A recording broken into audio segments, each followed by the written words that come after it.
Hello नमस्कार साथियों, Dushyant civil classes में आप सभी लोगों का स्वागत है, हार्दिक अभिनंदन है। साथ ही साथ संकलन बैच के आलोक में भी आप सभी लोगों का स्वागत है, हार्दिक अभिनंदन है।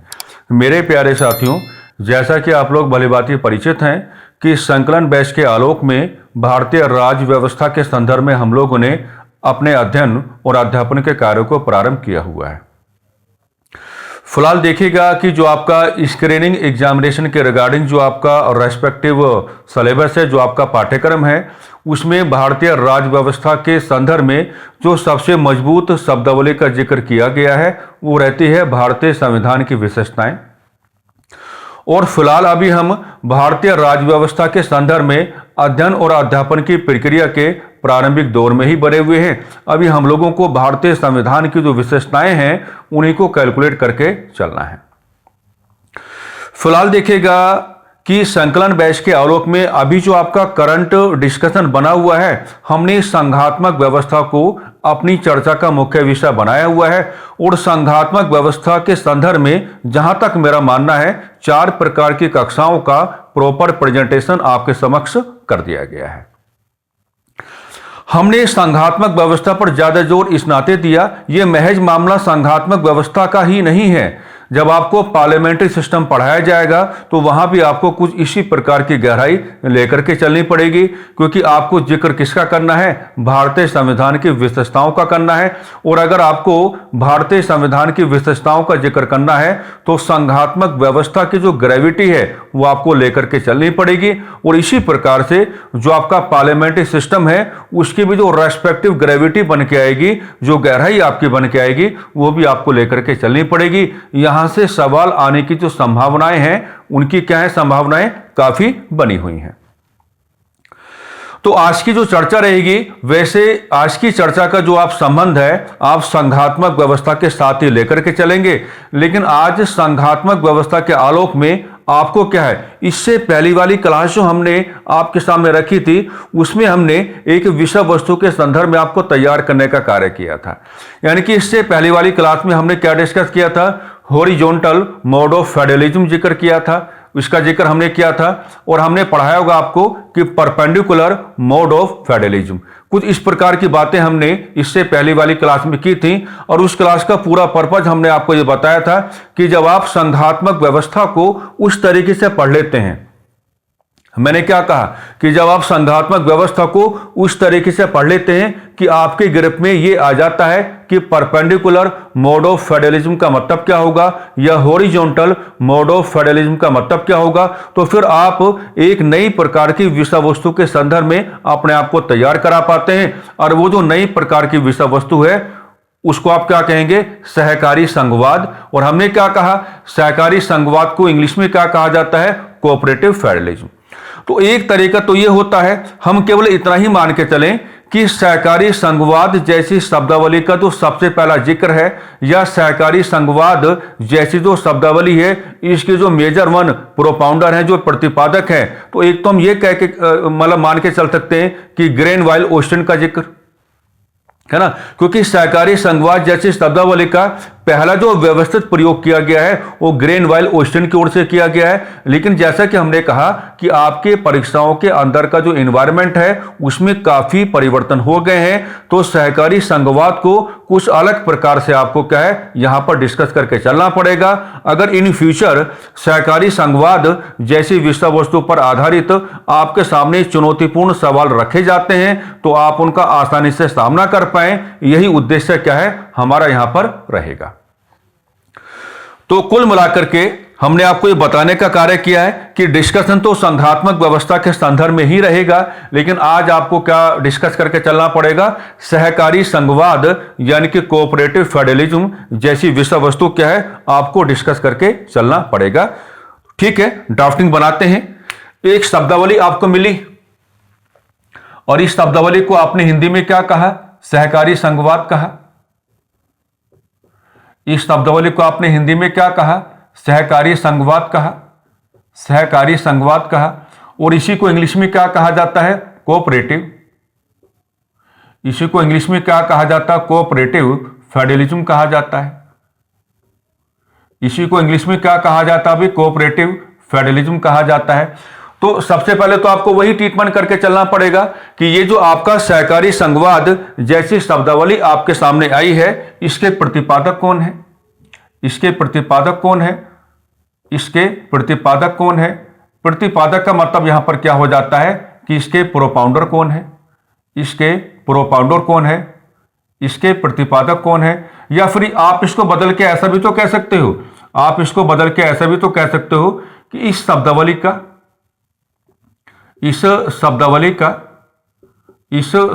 का पहला व्यवस्थित प्रयोग, इस शब्दावली का पहला व्यवस्थित प्रयोग, इस शब्दावली का पहला व्यवस्थित प्रयोग यानी कि फर्स्ट सिस्टमैटिक यूज।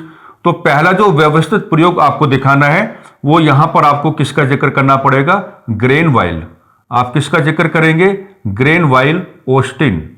ग्रेनवाइल ऑस्टिन साहब का आप क्या है यहां पर जिक्र करके चलेंगे।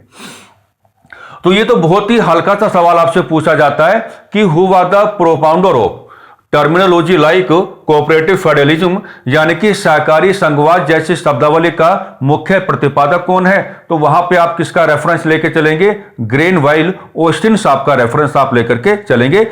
लेकिन हमको यहां पर कहानी कुछ बनानी है। और अब देखो, अगर आपने इससे पहली वाली क्लास को बहुत अच्छे से ऑब्जर्व किया होगा तो सहकारी संघवाद की दुनिया में प्रवेश पाना आपके लिए क्या हो जाएगा? टच एंड गो वाली बात हो जाएगी, वेरी कन्वीनियंट आपका मामला हो जाएगा। अब यहां पे क्या है, हमको बनाना है सहकारी संघवाद का उद्देश्य, यानी कि सहकारी संघवाद का ऑब्जेक्टिव आप क्या लेके चलेंगे? सहकारी संघवाद का ऑब्जेक्टिव आप क्या लेके चलेंगे? तो देखो बड़ा आसान है इसको बनाना। सहकारी संघवाद का ऑब्जेक्टिव अगर आपको बताना हो तो ऑब्जेक्टिव के साथ क्या जोड़ो? संघात्मक व्यवस्था जोड़ दो। जो ऑब्जेक्टिव है उसके साथ क्या जोड़ो? संघात्मक व्यवस्था जोड़ दो। ओके। और जैसा कि हम जानते हैं कि संघात्मक व्यवस्था में जो आपकी मेजर वन कैलकुलेशन रहती है वो किसकी रहती है? वो शक्तियों के विभाजन की रहती है। वो किसकी रहती है? वो शक्तियों के विभाजन की रहती है, यानी कि डिवीजन ऑफ पावर्स की आप क्या है यहां पर कैलकुलेशन करके चलते हैं। हमने आपको कहा कि संघात्मक व्यवस्था किसी भी देश की हो, शक्तियों का जो विभाजन आपको मिलेगा उस शक्तियों का विभाजन जनरली सेंटर और किसके बीच में मिलेगा? आपको स्टेट्स के बीच में मिलेगा, यानी कि केंद्र और राज्य रूपी क्या है इकाइयों के मध्य क्या है शक्तियों का विभाजन आपको मिलेगा। अब यहां पर कोऑपरेटिव फेडरलिज्म क्या चाहता है? बहुत ज्यादा आपको चर्चा करने की आवश्यकता नहीं है, क्योंकि ऑलरेडी काफी कुछ हमने क्या है यहां पे आपको सिखा रखा है। यहां पर मेरे प्यारे साथियों, कोऑपरेटिव फेडरलिज्म ये चाहता है कि राज्य रूपी इकाइयों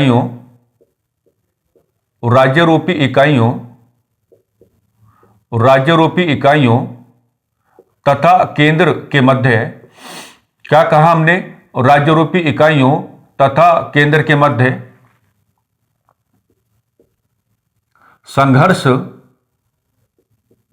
संघर्ष की स्थिति पैदा ना हो। संघर्ष की स्थिति पैदा ना हो। ओके। आप यही कहेंगे कि राज्य रूपी इकाइयों तथा केंद्र के मध्य क्या है? संघर्ष की स्थिति पैदा ना हो। हमको क्या कहना है? राज्य रूपी इकाइयों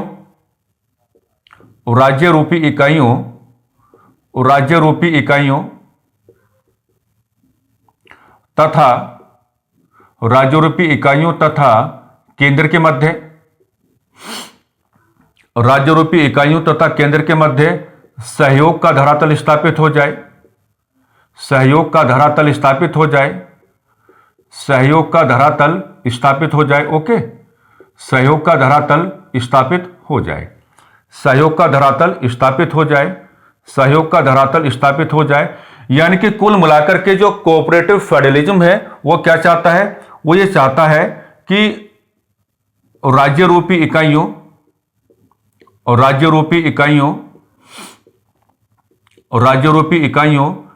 तथा केंद्र के मध्य पारस्परिक सहयोग, यानी कि म्यूचुअल कोऑपरेशन, पारस्परिक सहयोग का धरातल स्थापित हो जाए। पारस्परिक सहयोग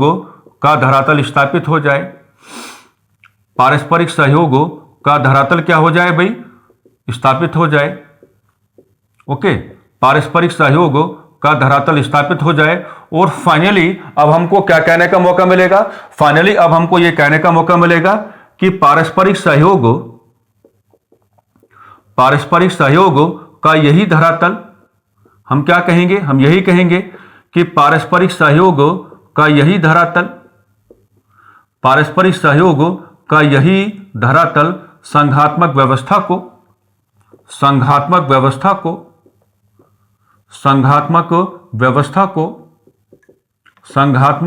को सफलता के रास्ते पर आगे बढ़ाएगा, सफलता के रास्ते पर आगे बढ़ाएगा, सफलता के रास्ते पर आगे बढ़ाएगा, सफलता के रास्ते पर आगे बढ़ाएगा। ओके, सफलता के रास्ते पर आगे बढ़ाएगा। तो हमने कहा कि आपको बहुत ज्यादा परेशान अपने आप को करने की कोई आवश्यकता नहीं है, यानी कि कोऑपरेटिव फेडरलिज्म के अंदर की जो रेस्पेक्टिव कैलकुलेशंस हैं, इन तमाम प्रकार की कैलकुलेशन के संदर्भ में ऑलरेडी हम आपको क्या है, काफी जागरूक करके चले हैं। और यहां पर आपको ये हल्की हल्की बातें आपको करके चलना पड़ेगा, यानी कि सहकारी संघवाद जैसी शब्दावली के मुख्य प्रतिपादक कौन है, तो आप ग्रेनवाइल ऑस्टिन का जिक्र करके चलेंगे। उद्देश्य आपको इस प्रकार से बताना है कि संघात्मक व्यवस्था के साथ आप जुड़ाव करेंगे, शक्तियों के विभाजन के ग्राउंड को कैलकुलेट करेंगे, और कोऑपरेटिव फेडरलिज्म क्या चाहता है, वो इस प्रकार की बातें चाहता है कि राज्य रूपी इकाइयों तथा केंद्र के मध्य संघर्ष की स्थिति पैदा ना हो। क्या कहेंगे? राज्य रूपी इकाइयों तथा केंद्र के मध्य संघर्ष की स्थिति पैदा ना हो, बल्कि क्या हो जाए, राज्य रूपी इकाइयों तथा केंद्र के मध्य सहयोग का धरातल स्थापित हो जाए। और क्या कहना है? राज्य रूपी इकाइयों तथा केंद्र के मध्य म्यूचुअल कोऑपरेशन यानी कि पारस्परिक सहयोग का धरातल स्थापित हो जाए। अगेन क्या कहना है कि यही जो आपका म्यूचुअल कोऑपरेशन का ग्राउंड है, हमने क्या कहा, यही जो आपका पारस्परिक सहयोग का धरातल है, यही संघात्मक व्यवस्था को सफलता के रास्ते पर आगे बढ़ाएगा। अगर आप संघात्मक व्यवस्था को इस प्रकार का पारस्परिक सहयोग का धरातल नहीं देते हैं तो संघात्मक व्यवस्था का दम घुटना प्रारंभ हो जाएगा, और ये जो संघात्मक व्यवस्था है, चाहे कहीं की भी क्यों ना हो, ये अपने आप को सफलता के रास्ते पर आगे नहीं बढ़ा पाएगी। इस नाते हमको लगता है कि जो ग्रेनवाइल ऑस्टिन है, उन्होंने बहुत ही पॉजिटिव एक कंसर्न हमको देने का कार्य किया है। उन्होंने साफ साफ बताया है कि कॉम्पिटिटिव जो आपका फेडरलिज्म होता है, उसको आपको लेकर के आगे नहीं बढ़ना है। यानी कि जो आपका कॉम्पिटिटिव फेडरलिज्म होता है, उसमें क्या होता है कि केंद्र और राज्य रूपी इकाइयां आमने सामने आ जाती हैं, तो वहां पर पारस्परिक संघर्षों के धरातल आपको दिखाई पड़ते हैं। और जब आपके सामने ये जो आता है कॉम्पिटिटिव फेडरलिज्म, और जिसमें आपको ये बता के चलना पड़ता है कि केंद्र और राज्य रूपी इकाइयां आमने सामने की स्थिति में आ जाते हैं, तो संघात्मक व्यवस्था क्या है, अपने आप को आगे नहीं बढ़ा पाती। इस नाते हमको लगता है, हमको क्या, ये ग्रेनवाइल ऑस्टिन साहब को भी लगता है कि जो आपका सहकारी संघवाद है, उसको अपनाए जाने में किसी प्रकार की कोई समस्या नहीं है। तो अगर वो ये कहे आपसे कि सहकारी संघवाद के संदर्भ में निम्न कथनों पर विचार करो, तो जब आपको निम्न कथनों पर विचार करना होगा, तो जो सेंटेंसेस हमने आपको देने का कार्य किया है, ये तमाम प्रकार के जो सेंटेंसेस हैं मेरे प्यारे साथियों, ये आपको सहयोग देने का या आपके साथ सहयोग करने का कार्य करेंगे। अब यहां पर आपको क्या है, कुछ अलग डिस्कस करना पड़ेगा, है ना, क्योंकि सवाल ऐसा नहीं है कि सवाल केवल उद्देश्य पर ही आधारित हो जाए। सवाल को थोड़ा क्या है, वो चेंज भी कर सकता है, सवाल को थोड़ा क्या है, लैंग्वेज ओरिएंटेड भी बना सकता है, और आपको इजीली क्या है, कंफ्यूज भी कर सकता है। तो कैसे कैसे करेगा, आ जाओ जरा। हमने कहा सहकारी संघवाद, हमने क्या कहा, सहकारी संघवाद। ओके, एक शब्दावली हमने उठा रखी है, सहकारी संघवाद। और ये जो आपका सहकारी संघवाद है, अब आपको इसका क्या डिस्कस करना है, क्योंकि प्रतियोगी परीक्षा आपको कहां देनी है, भारत में देनी है। तो अब आपको इसका क्या लेके चलना पड़ेगा, अभी भारतीय संदर्भ आपको दिखाना पड़ेगा, बिल्कुल आपको दिखाना पड़ेगा। और ये आपकी आवश्यकता नहीं, बल्कि ये आपकी क्या है, अनिवार्यता है। अब बात कैसे करनी है, सहकारी संघवाद को आप किसके साथ जोड़ेंगे भारतीय संदर्भ में, भारतीय संविधान के साथ जोड़ने का प्रयास करो जरा, भारतीय संविधान के साथ जोड़ने का प्रयास करो, भारतीय संविधान के साथ जोड़ने का प्रयास करो। और देखो, जब आप भारतीय संविधान के साथ जोड़ने का प्रयास करोगे ना, तो जल्दबाजी मत कर बैठना। अगर आप जल्दबाजी करके आ जाओगे तो बहुत ही मतलब विद इन सेकेंड आपका आंसर क्या हो जाएगा, गलत हो सकता है। हम आपको तरीका बताते हैं, तरीका आपको भारतीय संविधान के साथ जुड़ाव कैसे करना है। आप ये कहेंगे कि भारतीय संविधान के साथ जुड़ाव करते हुए कहेंगे कि सहकारी संघवाद कोमा भारतीय संविधान के साथ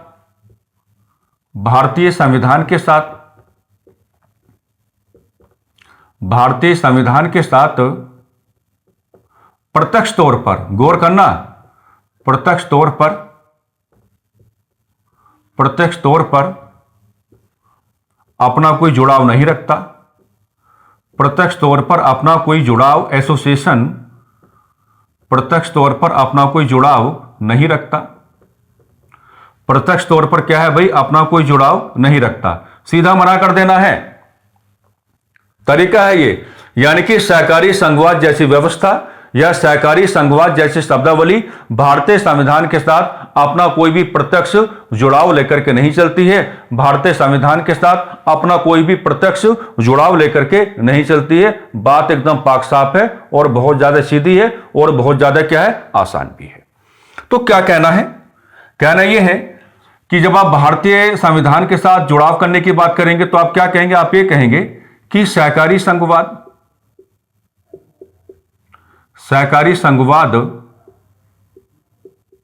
जैसी व्यवस्था, सहकारी संघवाद जैसी व्यवस्था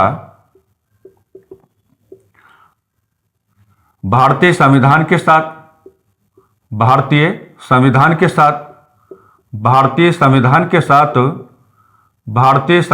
साथ अप्रत्यक्ष तौर पर, भारतीय संविधान के साथ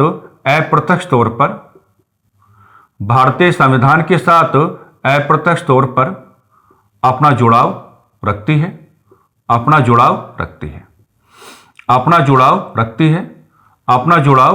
है।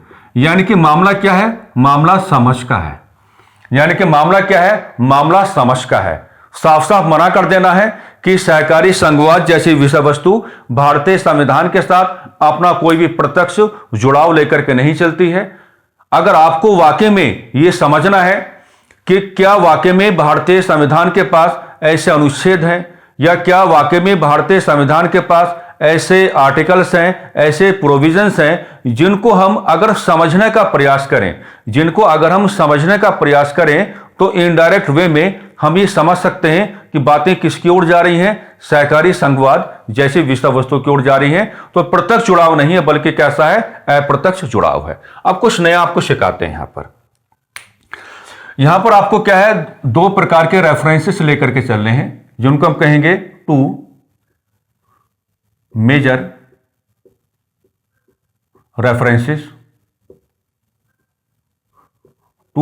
रेफरेंसेस आपको लेकर के चल रहे हैं। इंपॉर्टेंट है, बहुत ज्यादा महत्वपूर्ण है। एक तो मामला आप किसका बनाएंगे, यहां पे एक केस का जिक्र करेंगे, इसको आप कहेंगे स्टेट ऑफ राजस्थान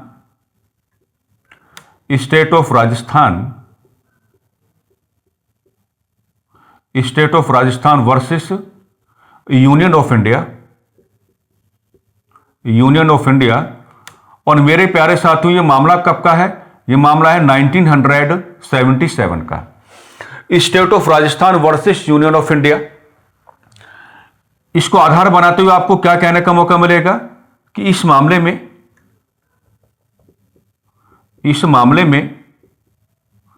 सर्वप्रथम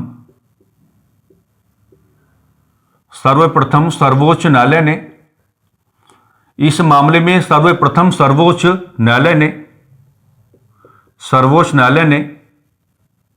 भारतीय संदर्भ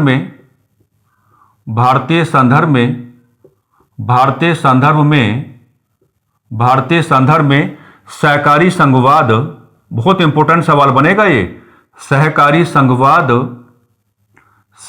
संघवाद जैसी शब्दावली का प्रयोग किया। सहकारी संघवाद जैसी शब्दावली का प्रयोग किया।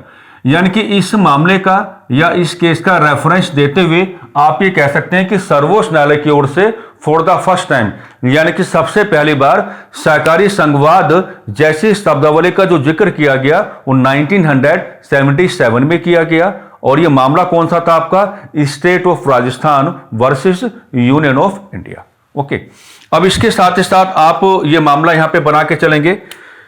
आप जिक्र किसका करेंगे? सरकारिया कमीशन का। आप जिक्र किसका करेंगे? सरकारिया कमीशन का। सरकारिया कमीशन, है ना। और यहां पर जो आपको सीक्वेंस बनाना है तो सीक्वेंस के बिहाफ पे आप बात करेंगे कि सरकारिया कमीशन का फॉर्मेशन 1983 में है, लेकिन यहां पर सरकारिया कमीशन को आप क्या जोड़ के चलेंगे? 1988 के साथ जोड़ के चलेंगे। 88 के साथ क्यों जोड़ के चलेंगे? क्योंकि यहां पर इसकी क्या है, यहां पर इसकी क्या है, इसको हम कहेंगे यहां पर 1988 में आपको क्या मिलेगा सरकारी कमीशन के बारे में? तो 1988 में क्या मिलेगा आपको? Submission of report. 1988 में क्या मिलेगा आपको? सबमिशन ऑफ रिपोर्ट मिलेगा। फॉर्मेशन 1983 में है, लेकिन रिपोर्ट का सबमिशन कब है आपका? 1988 में है। और 1988 में रिपोर्ट का जो सबमिशन है, तो इसी रिपोर्ट को आधार बना करके हम कह सकते हैं कि सरकारिया आयोग ने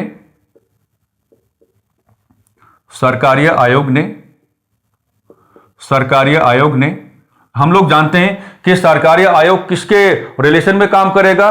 केंद्र और राज्य, है ना, केंद्र और राज्य के संबंधों पर काम करेगा। तो हम कह सकते हैं कि सरकारिया आयोग ने 1988 में अपनी रिपोर्ट के माध्यम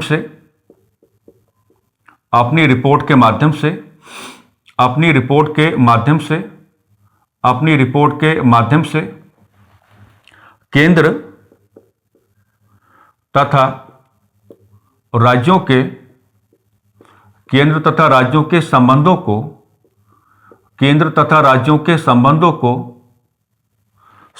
को मजबूत बनाए जाने के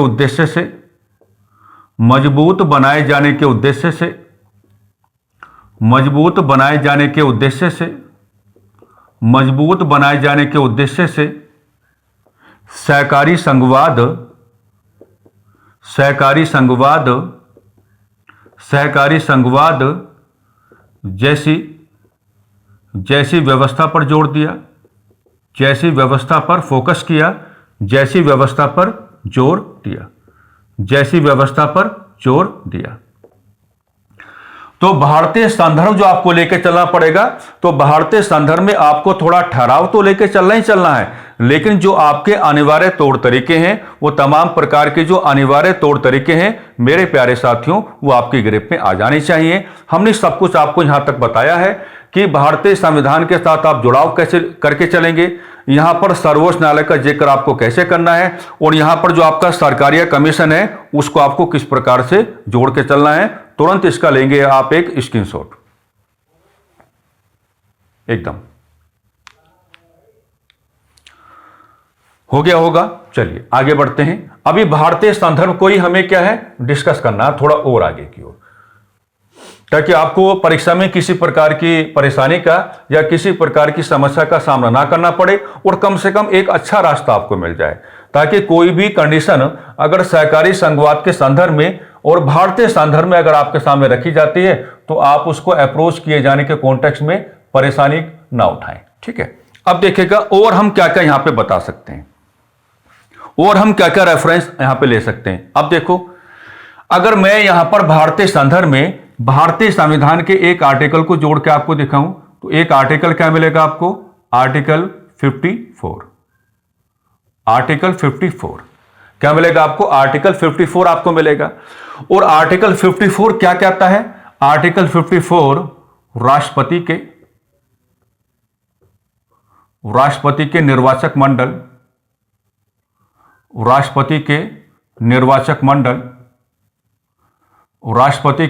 निर्वाचक मंडल पर चर्चा करता है ना।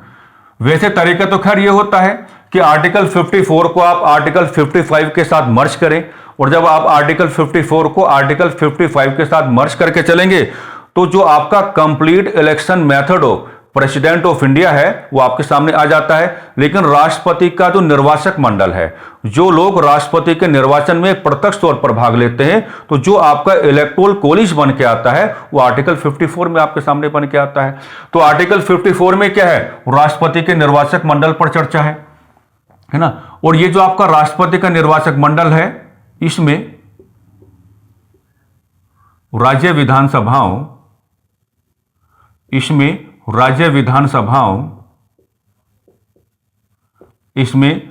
विधानसभाओं के सदस्यों की भूमिका है। इसमें क्या है, राज्य विधानसभाओं के सदस्यों की आपको क्या दिखानी है, भूमिका दिखानी है, रोल आपको दिखाना है। तो यहां से आपको क्या बात कहने का मौका मिलेगा, यहां से बात आपको यह कहने का मौका मिलेगा कि केंद्र स्तर पर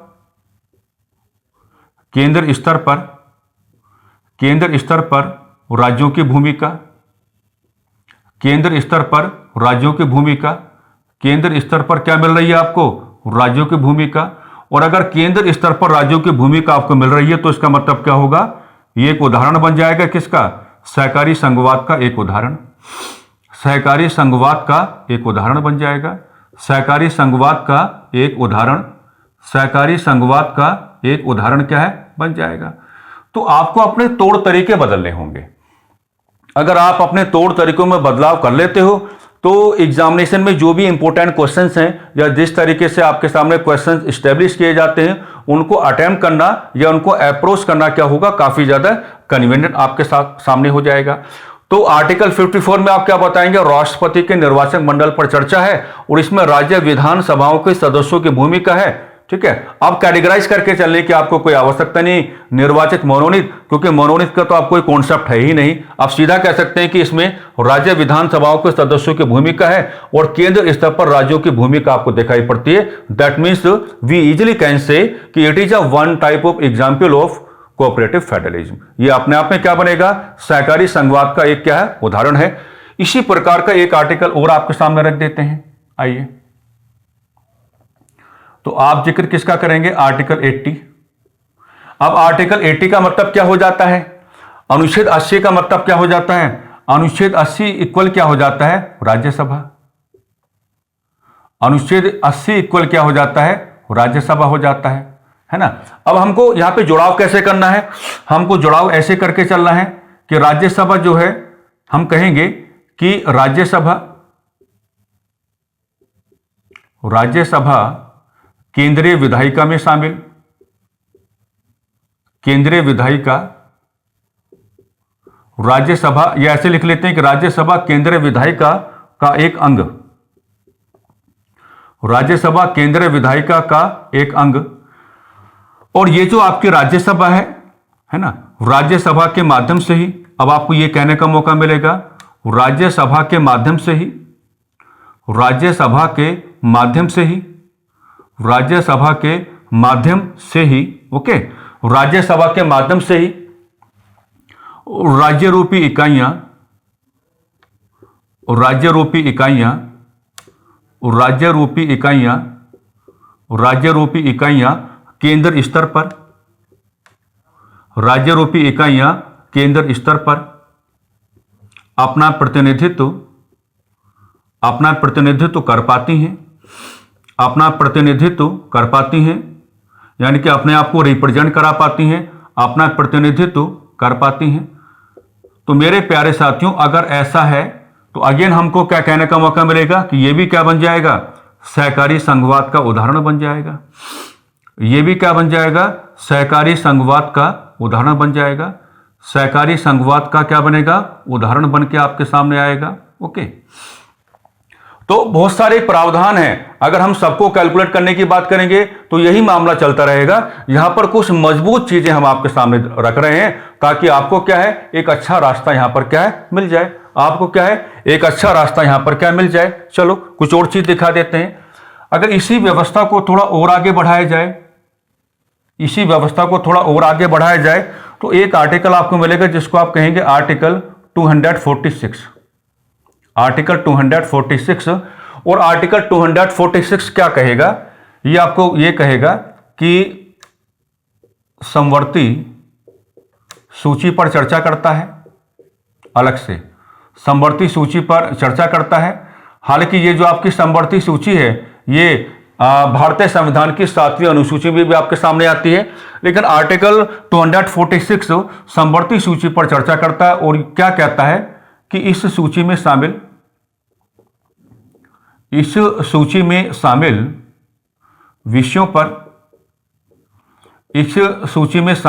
विषयों पर केंद्र तथा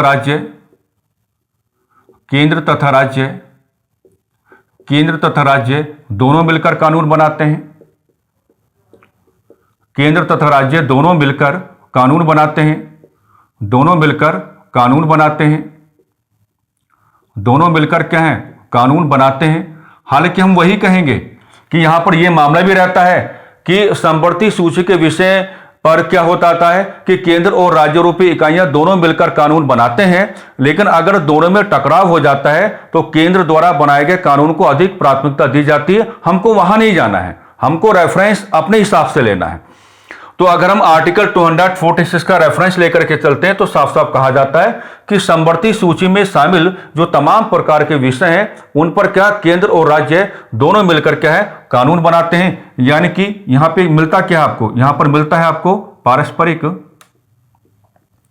यहां पर क्या दिखाई पड़ रहा है आपको? पारस्परिक सहयोग का धरातल आपको दिखाई पड़ रहा है। यहां पर आपको क्या दिखाई पड़ा? अभी पारस्परिक सहयोग का धरातल आपको दिखाई पड़ा। तो फिर आपको कहने का मौका मिला कि यह व्यवस्था भी क्या मानी जाएगी? सहकारी। इसको भी आप क्या कह पाएंगे? सहकारी संघवाद का एक उदाहरण। इसको भी आप क्या कहेंगे? सहकारी संघवाद का एक उदाहरण। सहकारी संघवाद का एक उदाहरण। सहकारी संघवाद का एक उदाहरण। सहकारी संघवाद का एक उदाहरण। तो ये सब कुछ भी आपको क्या है? थोड़ा यहां पर कैलकुलेट करके चलना पड़ेगा। जो भारतीय संदर्भ सहकारी संघवाद का क्या है हम आपको बता रहे हैं। अच्छी अच्छी बातें आपके सामने रखी हैं। आर्टिकल 54 का रेफरेंस आपके सामने रख दिया है। आर्टिकल 80 का रेफरेंस आपके सामने रख दिया है। और आर्टिकल 246 का भी जो रेफरेंस है वो आपके सामने क्या हमने रख दिया है। तो इन तमाम प्रकार की बातों को कैलकुलेट करते हुए आप इजीली ये बता सकते हैं कि भले ही भारतीय संविधान ने प्रत्यक्ष तौर पर सहकारी संघवाद जैसी विषय वस्तु को कैलकुलेट ना किया हो, लेकिन अगर अप्रत्यक्ष चर्चा की बात करें तो प्रावधान भी हैं, आर्टिकल्स भी हैं, तमाम प्रकार की बातें क्या हैं आपके सामने बन के आ रहे हैं। अब कुछ नया आपको सिखाते हैं इसमें। आइए अभी भारतीय रेफरेंस यानी कि जो आपका इंडियन रेफरेंस है सहकारी संघवाद के संदर्भ में, उसी को थोड़ा क्या है आगे बढ़ाने का कार्य करते हैं। अच्छा, हल्का सा जिक्र अगर हम करें किसका? नीति आयोग का।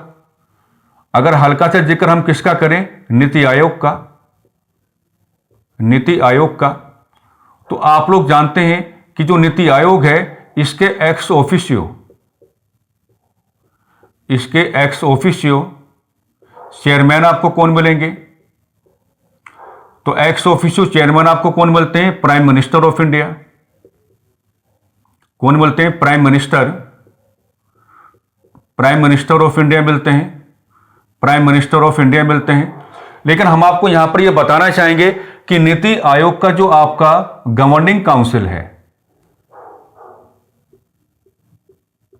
नीति आयोग का जो आपको गवर्निंग काउंसिल दिखाई पड़ेगा, नीति आयोग का जो आपको गवर्निंग काउंसिल दिखाई पड़ेगा, तो नीति आयोग के गवर्निंग काउंसिल में क्या है? हम सीधा यहां पे कह सकते हैं, अगर हम राज्य रूपी इकाइयों की बात करेंगे तो राज्य के मुख्यमंत्री शामिल, है ना भाई। केंद्र शासित प्रदेशों को जोड़ने की आवश्यकता नहीं है, क्योंकि हमारे यहां पर संघात्मक व्यवस्था के संदर्भ में जो शक्तियों का विभाजन है और केंद्र शासित प्रदेशों के संदर्भ में है ही नहीं, वो तो केंद्र और राज्य रूपी इकाइयों के संदर्भ में है। तो यहां पर हम जो नीति आयोग का गवर्निंग काउंसिल डिस्कस करेंगे उसमें हमको ज्यादा प्राथमिकता किसको देनी पड़ेगी? हमको यह कहना पड़ेगा कि राज्य के मुख्यमंत्री शामिल। और ये जो आप दिखा रहे हैं कि नीति आयोग की जो गवर्निंग काउंसिल है उसमें राज्य के क्या है? मुख्यमंत्री शामिल हैं। तो इजीली आप कह सकते हैं कि ये भी क्या बनेगा? ये भी सहकारी संघवाद का एक उदाहरण है। ये भी क्या बनेगा भाई? ये भी सहकारी संघवाद का एक उदाहरण आप यहां पर क्या दिखा सकते हैं? सहकारी संघवाद का एक उदाहरण क्या है, आप इसको यहां पर लेके चलेंगे। अच्छा, इसी व्यवस्था को थोड़ा और आगे बढ़ाया जाए, तो जब आप इसी व्यवस्था को थोड़ा आगे बढ़ाने का काम करोगे तो आप एक सहारा और ले सकते हो, है ना। और उसको आपको यहां पर हमारे हिसाब से क्या है, थोड़ा कैलकुलेट करके चलना भी चाहिए, है ना। अगर हम बात किसकी करें, गुड्स एंड सर्विसेज टैक्स, यानी कि बात हम किसकी करें, जीएसटी की।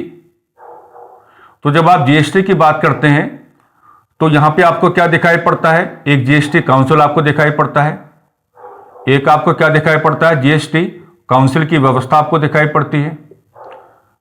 जीएसटी काउंसिल की क्या है, व्यवस्था आपको दिखाई पड़ती है। ओके, तो ये जो आपका जीएसटी काउंसिल है, अगर आप इसके फिजिकल कंपोजिशन पर चर्चा करेंगे, अगर आप इसके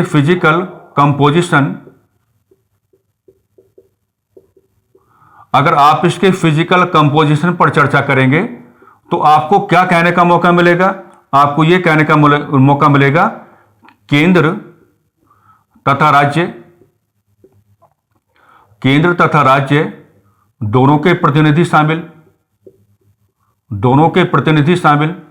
केंद्र तथा राज्य दोनों के प्रतिनिधि शामिल, केंद्र तथा राज्य दोनों के प्रतिनिधि क्या है, शामिल हैं।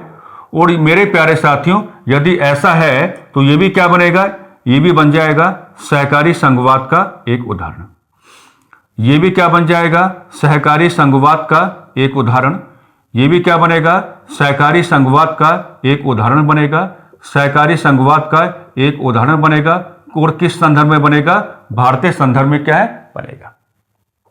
ठीक है, तो आपको नीति आयोग का रेफरेंस भी यहां पर हल्का सा इस प्रकार से जोड़ के चलना पड़ेगा, और आपको जीएसटी काउंसिल के फिजिकल कंपोजिशन का रेफरेंस भी क्या है, हल्का सा यहां पर आपको लेकर के चलना पड़ेगा। हम जैसे कि आजकल शिक्षण अभिरुचि के आलोक में, है ना, हम लोग अलग अलग प्रकार के जो आपके कमीशंस हैं या अलग अलग प्रकार की जो योजनाएं हैं, हम उनको पढ़ने का कार्य कर रहे हैं। तो वहां पर बार बार आपने देखा होगा, वहां पर बार बार क्या है, इस प्रकार के रेफरेंसेस आपके सामने आते हैं, जिनको क्या कहा जाता है कि केंद्र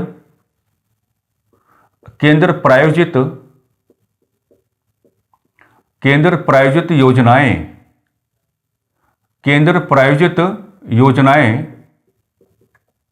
है ना। ये जिक्र आपने देखा होगा, केंद्र प्रायोजित क्या है, योजनाएं। तो जब आप केंद्र प्रायोजित योजनाओं की बात करते हो और इनके साथ क्या जोड़ते हैं, इनके साथ जोड़ते हैं हम रेस्पेक्टिव ग्राउंड ऑफ, या इसको ऐसे लिख लेते हैं, रेस्पेक्टिव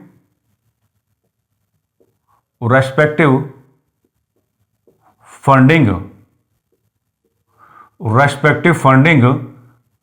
ग्राउंड।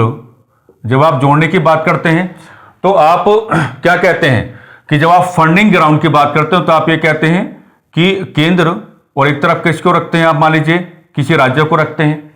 तो यहां पर जो आपका केंद्र है, यानी कि केंद्र भी क्या है, वित्तीय सहायता प्रदान करता है। केंद्र भी क्या है, वित्तीय सहायता प्रदान करता है। केंद्र भी क्या है, वित्तीय सहायता प्रदान करता है, वित्तीय सहायता प्रदान करता है। और यहां पर जो आपके राज्य हैं वो भी क्या है, वो भी वित्तीय सहायता प्रदान करते हैं, वो भी क्या है, वित्तीय सहायता प्रदान करते हैं, वो भी क्या है, वित्तीय सहायता प्रदान करते हैं। जैसे आपने एग्जाम्पल लिया कि केंद्र द्वारा प्रायोजित आपकी कोई योजना है और उसका आपने रेस्पेक्टिव फंडिंग ग्राउंड कैलकुलेट किया, तो आपने क्या कहा, मान लीजिए केंद्र को कितना देना है, 65% देना है, और मान लीजिए राज्यों को कितना देना है, 35% देना है। तो ये आपका जो शेयर है, ये शेयर क्या बढ़ जाता है। यानी कि जो आपकी केंद्र द्वारा प्रायोजित योजनाएं हैं, आप उनके फंडिंग ग्राउंड को जब कैलकुलेट करने की बात करेंगे तो इसमें इस बात पर काफी जोर दिया जाता है कि वित्तीय सहायता प्रदान करने का कार्य केंद्र भी करेगा, और वित्तीय सहायता प्रदान करने का कार्य कौन करेंगे, राज्य रूपी इकाइयां भी करेंगे। यानी कि मामला क्या मिलता है, मामला मिलता है पारस्परिक सहयोग का। मामला किसका मिला, मामला मिला पारस्परिक सहयोग का। और मेरे प्यारे साथियों, अगर मामला किसका मिला, पारस्परिक सहयोग का मिला, तो इसको भी हम कह सकते हैं कि सहकारी संघवाद का एक उदाहरण। इसको भी हम लोग कह सकते हैं कि सहकारी संघवाद का एक उदाहरण, सहकारी संघवाद का एक उदाहरण, सहकारी संघवाद का एक उदाहरण। ठीक है, तो इस तरीके से ये कैलकुलेशन आपको करके चलनी है ना। हमने भारतीय संदर्भ में काफी कुछ रास्ते आपको बता दिए हैं, और ये रास्ते हमने इस नाते रखे कि ये जो तमाम प्रकार के रास्ते हमने आपके सामने रखे हैं, इन रास्तों को क्या है, मजबूत रास्ते माना जाता है। इन रास्तों को क्या है भाई, मजबूत रास्ता माना जाता है। पहले तो आप क्या लेंगे, इसका लेंगे एक स्क्रीनशॉट।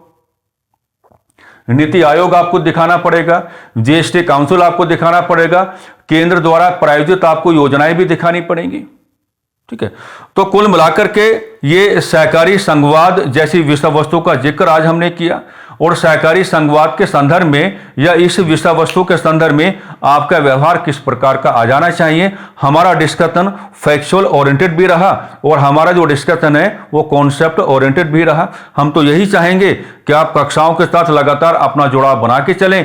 जो भी तमाम प्रकार के कक्षाओं का प्रॉपर प्रेजेंटेशन आपके सामने हो रहा है, उन तमाम प्रकार की कक्षाओं के संदर्भ में आपका गंभीर जुड़ाव आ जाना चाहिए। आप अपना डॉक्यूमेंटेशन करके चलें, कक्षाओं के माध्यम से अपने आप को जागरूक करके चलें, और अपनी तैयारी को एक सकारात्मक दिशा देने का कार्य करें। कुल मिलाकर के इन्हीं सकारात्मक शब्दावलियों के आलोक में, और इन्हीं सकारात्मक अपेक्षाओं के आलोक में, और इन्हीं सकारात्मक संदेशों के आलोक में हम आज की चर्चा को थोड़ा विराम देना चाहेंगे। नमस्कार, धन्यवाद।